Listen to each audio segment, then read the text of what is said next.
नमस्कार विद्यार्थी मित्रांनो, इयत्ता 10वीच्या भूगोलाच्या पाठ्यपुस्तकातील प्रकरण 3 प्राकृतिक रचना व जलप्रणाली या भाग 2 मधील आपण जे बघत होतो की भारताचे प्राकृतिक 5 विभाग केलेले आहेत. त्यातील हिमालय, उत्तर भारतीय मैदान, तर हे 2 आपण मागील तासाला बघितलेले होते. तर आजच्या तासाला आपण द्वीपकल्पापासून आपण सुरुवात करणार आहोत. तर विद्यार्थी मित्रांनो, उत्तर भारतीय मैदानी प्रदेशाच्या दक्षिणेकडे पसरलेला व हिंदी महासागराकडे निमुळता होत जाणारा प्रदेश भारतीय द्वीपकल्प म्हणून ओळखला जातो. यात अनेक लहान मोठे पर्वत व पठारे आहेत. यात उत्तरेकडील अरवली हा सर्वात प्राचीन म्हणजे अतिशय जुना असलेला पर्वत आहे. या भागात सपाट मैदाने सीमांकित करणारी पठारांची शृंखला, मध्यभागी विंध्य सातपुडा पर्वत, तर पश्चिम घाट व पूर्व घाट असे पर्वतीय प्रदेश आहेत. आता आपण आकृती 3.1च्या आधारे काही प्रश्नांची उत्तरं पाहणार आहोत. पहिला प्रश्न आहे, अरवली पर्वत कोणत्या दिशेस पसरलेला आहे? तर या ठिकाणी आपण पाहिले तर असं दिसून येईल की अरवली पर्वत हा ईशान्य नैऋत्य या दोन्ही दिशेस पसरलेला दिसून आपल्याला येतो. पुढील प्रश्न आहे, अरवली पर्वत कोणत्या नद्यांचा जलविभाजक आहे? जलविभाजक म्हणजे पाण्याने ज्याचे भाग केले जातात. तर अरवली पर्वत हा लुनी आणि मही या 2 नद्यांचा जलविभाजक आहे. आता पुढील प्रश्न आहे, अरवली पर्वताच्या पूर्वेकडील पठारांवरील पर्वतरांगांची नावे सांगा. तर या ठिकाणी आपल्याला दिसत आहेत की अरवली पर्वताच्या पूर्वेकडील पठारावरील पर्वतरांगा आहेत विंध्य पर्वतरांग आणि सातपुडा पर्वतरांग. या 2 पर्वतरांगा या ठिकाणी आपल्याला दिसून येतात. आता पुढील प्रश्न आहे, दख्खनच्या पठाराचा विस्तार कोणकोणत्या राज्यांत दिसतो? तर दख्खनच्या पठाराचा विस्तार जो आहे तो आपल्याला महाराष्ट्र, तेलंगणा, कर्नाटक या 3 राज्यांमध्ये असलेला दिसून येतो. जर तुम्ही व्यवस्थित नकाशा बघितला तर तुम्हाला या ठिकाणी लक्षात येईल. आता पुढील प्रश्न आहे, दख्खन पठाराच्या पश्चिमेस कोणती पर्वतरांग आहे? तर दख्खन पठाराच्या पश्चिमेस आपण जर बघितलं तर सह्याद्री पर्वतरांग या ठिकाणी आपल्याला दिसून येते. पुढील प्रश्न आहे, पश्चिम घाटाची वैशिष्ट्ये सांगा. तर पश्चिम घाट जो आहे तो जलविभाजक आहे. त्यानंतर पुढचा जो प्रश्न आहे तो आहे, पश्चिम व पूर्व घाट यांची तुलना करा. तर आपण जेव्हा पुढचे टॉपिक बघणार आहोत त्यावेळेस तुमच्या या प्रश्नाची उत्तरे जी आहेत ती लक्षात येतील. नेक्स्ट, पश्चिम घाटाला जलविभाजक का म्हणतात? तर हा जो पश्चिम घाट आहे विद्यार्थी मित्रांनो, तर हा अरबी समुद्र व बंगालचा उपसागर यांच्याकडून ज्या 2 नद्या येतात त्या नद्यांना 2 प्रणालीमध्ये तो विभागतो. त्यामुळे याला जलविभाजक असे म्हटले जाते. पुढील प्राकृतिक विभाग आहे किनारपट्टीचा प्रदेश. मित्रांनो, भारताला सुमारे 7,500 किलोमीटर लांबीची जी किनारपट्टी आहे ती लाभलेली आहे. पश्चिम किनारा जो आहे तो अरबी समुद्राला लागून आहे. बघा या ठिकाणी दिसून येतं आपल्याला. हा किनारा खडकाळ आहे. पश्चिम घाटातून अनेक डोंगरांच्या शाखा या किनाऱ्यापर्यंत आलेल्या आपल्याला दिसून येतात. या किनारपट्टीची रुंदी देखील कमी आहे. पश्चिम घाटातून वेगाने वाहणाऱ्या अनेक लहान नद्या या किनाऱ्यावर उतरताना आपल्याला दिसून येतात, म्हणजे उतार आहे त्या दिशेला, आणि त्यामुळे या नद्यांच्या मुखाशी खाड्या तयार झाल्या असून त्रिभुज प्रदेश आढळत नाहीत. आता पूर्व किनारा जर आपण बघितला तर पूर्व किनारा बंगालच्या उपसागराला लागून आहे. हा किनारा नद्यांच्या संचयनाने बनलेला आहे. या किनाऱ्याला अनेक पूर्ववाहिनी नद्या पश्चिम घाटातून व पूर्व घाटातून येऊन मिळतात.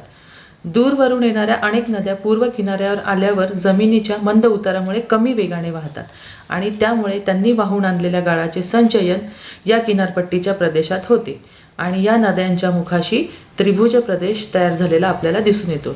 मग अशाच प्रकारचा त्रिभुज प्रदेश म्हणजे सुंदरबन त्रिभुज प्रदेश या ठिकाणी तयार झालेला दिसून येतो आणि हा सर्वात मोठा असा किनारपट्टीच्या भागातील त्रिभुज प्रदेश असलेला आपल्याला दिसून येतो. आता पुढील प्राकृतिक विभाग आहे द्वीपसमूह. विद्यार्थी मित्रांनो, भारताच्या मुख्य भूमीच्या किनाऱ्याजवळ अनेक लहान मोठी अशी बेटे आहेत. त्यांचा समावेश किनारी बेटे या गटात केला जातो. त्याशिवाय अरबी समुद्र व बंगालचा उपसागर यात प्रत्येकी एक मोठा द्वीपसमूह आहे. आता अरबी समुद्रातील समूहास लक्षद्वीप बेटे असे संबोधतात, तर बंगालच्या उपसागरातील बेटांना अंदमान निकोबार द्वीपसमूह या नावाने ओळखले जाते. म्हणजे या ठिकाणी 2 द्वीपसमूह आहेत. बहुतांशी लक्षद्वीप बेटे जी आहे ती प्रवाळाची कंकण द्वीपे आहेत आणि ही विस्ताराने अतिशय लहान असून त्यांची उंची देखील कमी असलेली आपल्याला या ठिकाणी दिसून येते. आता अंदमान समूहातील बेटे ही प्रामुख्याने ज्वालामुखीय बेटे आहेत. ती विस्ताराने मोठी असून त्यांच्या अंतर्गत भागात उंच डोंगर आहेत आणि या समूहातील बॅरन बेटावर भारतातील एकमेव जागृत ज्वालामुखी आहे. आणि निकोबार समूहातही काही बेटे ही कंकण द्वीपाच्या स्वरूपामध्ये असलेली आपल्याला दिसून येतात. द्वीपकल्पाच्या पूर्वेकडे व पश्चिमेकडे ही किनारपट्टी आहे. या दोनही किनारपट्टींमध्ये बराच फरक असलेला आपल्याला आढळून येतो. आता भारताप्रमाणे आपण ब्राझीलचा पण नकाशा जर बघितला तुम्ही तर ब्राझीलचे देखील काही प्राकृतिक विभाग केलेले आहेत ते आता आपण पाहणार आहोत. मग आता ब्राझीलच्या नकाशाकडे जर सहज दृष्टिक्षेप टाकला तरी तुमच्या लक्षात येईल की ब्राझीलचा बराचसा भाग हा उच्चभूमी, पठारे आणि लहान लहान पर्वतांनी व्यापलेला आहे. ब्राझीलमध्ये लांबवर पसरलेले व अतिउंच पर्वत नाहीत. उत्तरेकडील ॲमेझॉनचे खोरे व नैऋत्येकडील पॅराग्वे नदीच्या उगमाकडील प्रदेश सोडल्यास ब्राझीलमध्ये विस्तीर्ण मैदाने अभावानेच आपल्याला आढळून येतात आणि किनारी भागातही मैदाने एवढी विस्तीर्ण नाही आहेत. मग ब्राझीलचे प्राकृतिक भाग पुढीलप्रमाणे आहेत की पहिला जो भाग आहे तो उच्चभूमीचा भाग, दुसरा अजस्र कडा, त्यानंतर किनारी प्रदेश, मैदानी प्रदेश आणि द्वीप समूह. त्यानंतर आता सर्वप्रथम आपण उच्चभूमीविषयी माहिती घेऊयात. दक्षिण ब्राझील विस्तीर्ण अशा पठाराने व्यापलेला आहे. याचे वर्णन ब्राझीलचे पठार, ब्राझीलची उच्चभूमी किंवा ब्राझीलचे ढाल क्षेत्र अशा वेगवेगळ्या नावांनी केले जाते. ब्राझील व गियाना ढाल क्षेत्रे एकत्रितरित्या दक्षिण अमेरिका खंडातील गाभा क्षेत्रे मानली जातात. मग आता आपण ढाल क्षेत्र म्हणजे काय ते पाहूयात. तर ढाल क्षेत्र हे खंडांचे गाभा क्षेत्र असते. मग सर्वच खंडांत एक किंवा अधिक ढालक्षेत्रही असतात. तर या ठिकाणी एक किंवा दोन ढालक्षेत्रे आहेत म्हणजे ब्राझीलमध्ये. एक जे आहे ते आहे गियाना उच्चभूमी आणि दुसरे जे आहे ते ब्राझील उच्चभूमी. मग ढालक्षेत्रे हे स्फटिकमय, अग्निजन्य किंवा उच्च प्रतीच्या रूपांतरित खडकांनी बनलेले असतात आणि ते अतिशय प्राचीन असतात म्हणजे अर्वाचीन असतात. त्यांच्या निर्मितीचा काळ जो असतो तो 58 कोटी ते 2 अब्ज वर्ष इतका असू शकतो. मग ब्राझील व गियाना ही ढाल क्षेत्रे एकत्रितपणे दक्षिण अमेरिका खंडाची गाभा क्षेत्रे मानली जातात. मग आता आपण दुसऱ्या प्रकरणात पाहिले होते की ब्राझीलचे स्थान हे दक्षिण अमेरिकेत आहे. त्यामुळे ब्राझीलची जी ढालक्षेत्रे आहेत यांना एकत्रितपणे दक्षिण अमेरिकेची गाभा क्षेत्रे असे म्हटले जाते. मग आता जर आपण बघितलं तर गियाना उच्चभूमीचा जो मुख्य भाग आहे तो व्हेनेझुएला देशात असून ही उच्चभूमी पूर्वेकडे फ्रेंच गियानापर्यंत पसरलेली आपल्याला दिसून येते. मग गियाना उच्चभूमी ही ब्राझीलच्या उत्तरेकडील रोराइमा, पारा आणि आमापा या राज्यांत विस्तारलेली आहे. ब्राझीलमध्ये या उच्चभूमीचा कमी उंचीचाच भाग जो आहे तो येतो. मात्र ब्राझीलमधील सर्वोच्च शिखर पिको दी नेब्लिना हे ब्राझील व व्हेनेझुएला यांच्या सीमेवर असून त्यांची उंची जी आहे ती 3014 मीटर असलेली आपल्याला दिसून येते. मग ब्राझील उच्चभूमीच्या दक्षिण व पूर्वेकडील भागात उंची 1000 मीटरपेक्षाही जास्त आहे, परंतु इतर भागात उंची 500 ते 1000 मीटर यांच्या दरम्यान आहे.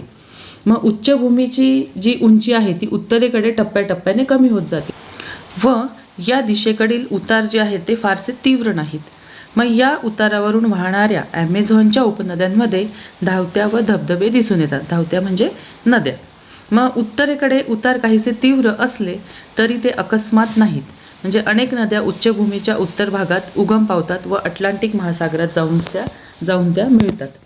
मग उच्चभूमीच्या दक्षिण उतारावरून पॅराग्वे, पॅराना, उरुग्वे इत्यादी नद्या या उगम पावतात व पुढे त्या अर्जेंटिना देशाकडे वाहत जातात. उच्चभूमीचा पूर्वेकडील उतार अतिशय तीव्र असून तो कड्याच्या स्वरूपामध्ये आपल्याला असलेला दिसून येतो.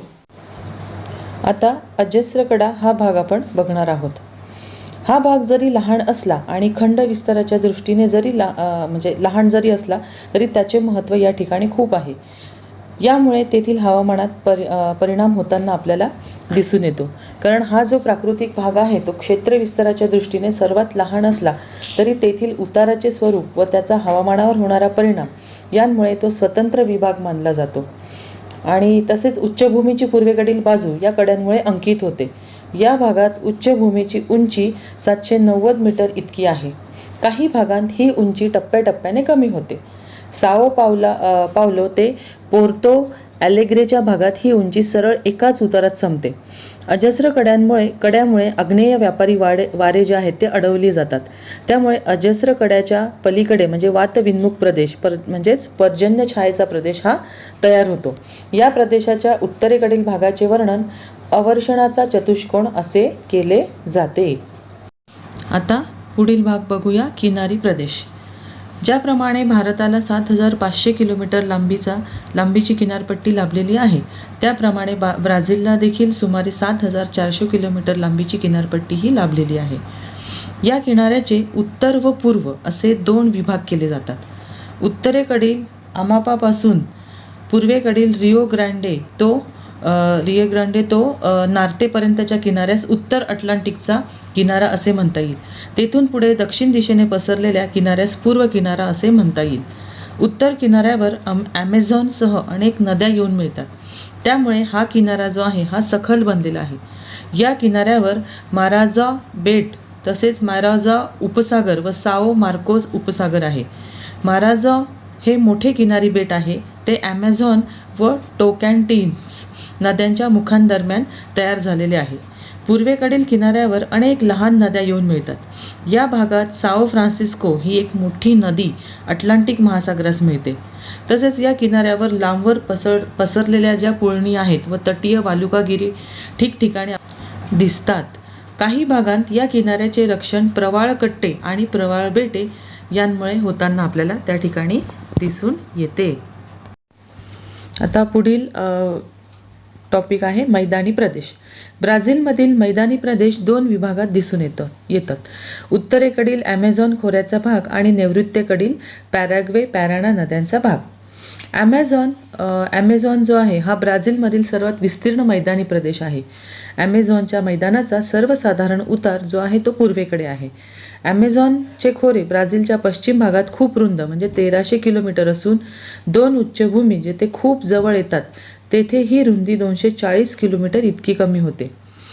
जसजशी ॲमेझॉन नदी अटलांटिक महासागराकडे जाते तसतशी मैदानाची रुंदीही वाढत जाते. हा मैदानी भाग पूर्णपणे वनांनी व्यापलेला आहे. या ठिकाणी वारंवार येणारे पूर आणि वनांच्या तळाकडील भागात जमिनीवर वाढणाऱ्या वनस्पती यांमुळे हा मैदानी प्रदेश खूपच दुर्गम बनलेला आहे. ॲमेझॉनच्या खोऱ्यातील वने उष्णकटिबंधीय वर्षावने आहेत.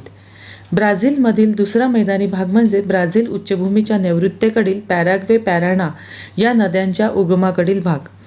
पॅराग्वेच्या उगम क्षेत्राचा उतार दक्षिणेकडे आहे तर पॅराना नदीचा उतार नैऋत्येकडे आहे.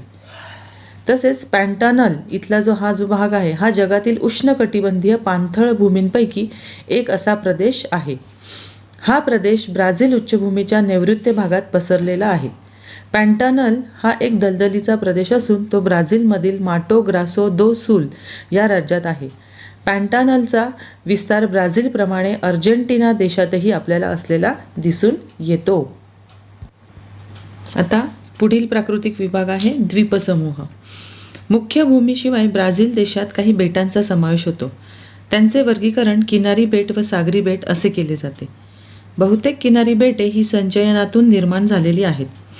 सागरी बेटे ही मुख्य भूमीतून निर्माण झालेली आहेत. सागरी बेटे ही मुख्य भूमीपासून 300 किलोमीटरपेक्षा दूर अटलांटिक महासागरात आहेत. ही बेटे बहुतेक खडकाळ असून ते जलमग्न डोंगराच्या माथ्याचे भाग आहेत. दक्षिण अटलांटिक महासागराच्या किनारी भागांतील बेटे जी आहेत ती प्रवाळ असून त्यांना कंकण द्वीप असे म्हणतात. त्यानंतर आपण प्राइया डू कॅसिनो किंवा कॅसिनो बीच म्हणजे ब्राझीलमधील ही पुळणच आहे. अति दक्षिणेकडील असलेली पुळण होय. ही जगातील सर्वात लांब पुळण जी आहे ती मानली जाते आणि हा सलग वालुकामय किनारा असून त्याची लांबी जी आहे ती 200 किलोमीटरपेक्षा जास्त आहे. तर विद्यार्थी मित्रांनो, अशा पद्धतीने आपण भारताची प्राकृतिक रचना म्हणजे प्राकृतिक विभाग जे आहेत त्यांच्याविषयी माहिती घेतली. तसेच ब्राझीलमधीलही प्राकृतिक विभागांची आपण आजच्या तासाला माहिती घेतली. पुढील तासाला आपण दोन्ही देशांच्या जलप्रणालींविषयी आपण माहिती घेणार आहोत.